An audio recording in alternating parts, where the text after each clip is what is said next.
బుద్ధుడికి బోధి వృక్షం కింద జ్ఞానోదయం అయిందంట. అలాగే మరి వైసీపీకి ఏ వృక్షం కింద జ్ఞానోదయం అయిందో తెలియదు, కానీ మొత్తానికి గట్టిగానే జ్ఞానోదయం అయినట్లుగా అనిపిస్తుంది. ఎందుకని నేను ఇది మాట్లాడాల్సి వస్తుంది అంటే, ఒక్కసారి ఎన్నికలకు ముందు ఏపీలో ఉన్నటువంటి పరిస్థితులు ఒకసారి కనుక గమనించినట్లయితే, వైఎస్ఆర్ కాంగ్రెస్ పార్టీలో ముఖ్యంగా ఒక 11 మంది ఎమ్మెల్యేలు కావచ్చు, మంత్రులు కావచ్చు, అంటే పవన్ కళ్యాణ్ మీద పడేవాళ్ళు. నోటికి ఏదొస్తే అదబ్బా, అసెంబ్లీ గేటు దాటనీయం, 2 చోట్ల ఓడిపోయావు, రాజకీయం తెలీదు, నువ్వు ఒక కమిడియన్వి, 3 పెళ్ళాలు 4 పెళ్ళాలు, ఒకటి కాదు, ఆయన వ్యక్తిగత అంశాల దగ్గర నుంచి ప్రతిదీ ఇష్టం వచ్చినట్టు ఏకి పారేశారు. సో సీన్ కట్ చేస్తే జగన్ కూడా ఏం తక్కువేం కాదు, బహిరంగ సభల్లోనే మాట్లాడాడు పవన్ కళ్యాణ్ వ్యక్తిగత అంశాలని.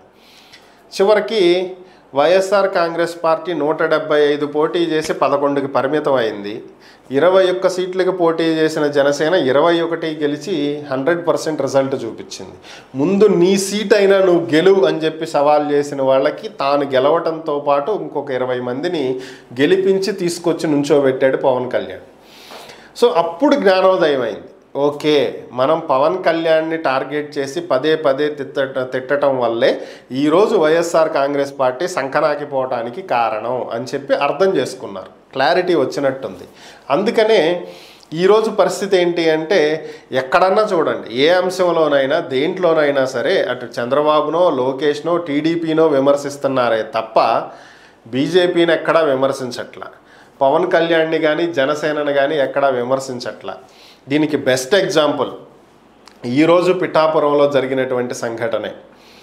పిఠాపురం ఏలేరు రిజర్వాయర్ కింద ఉన్నటువంటి పలు ప్రాంతాలు వరద ముంపుకి గురైన విషయం అందరికీ తెలిసిందే. ఈ వరద ప్రభావిత ప్రాంతాల్లో పర్యటించడం కోసం జగన్మోహన్ రెడ్డి ఈరోజు పిఠాపురం నియోజకవర్గానికి వెళ్ళటం జరిగింది.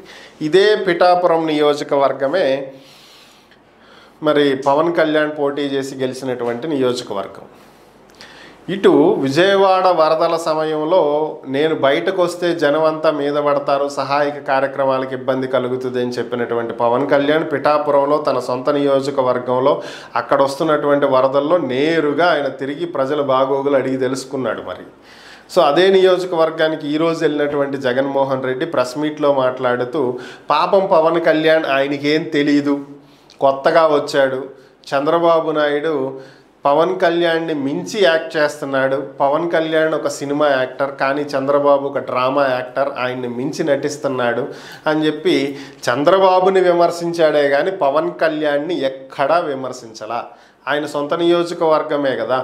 సో మరి నీ నియోజకవర్గానికి నువ్వు ఏం చేశావు, వరదలు వచ్చి పరిస్థితి ఈ విధంగా ఉంటే రైతులకు ఏం హామీలు ఇచ్చావు, ఎంతవరకు ఆదుకుంటానన్నావు, ప్రభుత్వం తరపున ఏం సహాయం చేస్తున్నావు, ఏంటి ఇల్లు ఏవైనా సరే దెబ్బతిన్నాయా, ఎవరైనా సరే వరదల్లో కొట్టుకుపోయారా, అసలు ఏంటి పరిస్థితి, ముంపుకు గురైనటువంటి ప్రాంతాల్లో సహాయక చర్యలు ఏ విధంగా నడుస్తున్నాయి, వేటి గురించి కూడా పవన్ కళ్యాణ్ని విధానపరంగా కానీ వ్యక్తిగతంగా కానీ ఎక్కడా విమర్శించాల. పాపం ఆయనకేం తెలియదు అని చెప్పి ఒక సింపతి చూపించి పక్కన కూర్చోబెట్టాడు. మొత్తం దాడంతా ఏకదాటిగా చంద్రబాబు టీడీపీ పార్టీనే. సో దీన్ని బట్టి అర్థం కావట్లా, జగన్ ఎప్పుడైతే పవన్ని విమర్శించడం మానేస్తాడో అప్పుడే ఆ పార్టీ నేతలు కూడా విమర్శించడం మానేస్తారు. సో దీంతో వైసీపీకి జరిగినటువంటి నష్టాన్ని, భవిష్యత్తులో జరగబోయేటువంటి నష్టాన్ని కొంతవరకు పూడ్చుకోవచ్చు. సో అంటే ఇందాక నేను చెప్పినట్టు వైసీపీకి చేతులు కాలేక ఆకులు పట్టుకున్న చందంగా జ్ఞానోదయం అయింది, పవన్ జోలికి వెళ్ళకూడదని. సో ఇప్పుడు అదే పాటిస్తున్నట్టు అనిపిస్తుంది.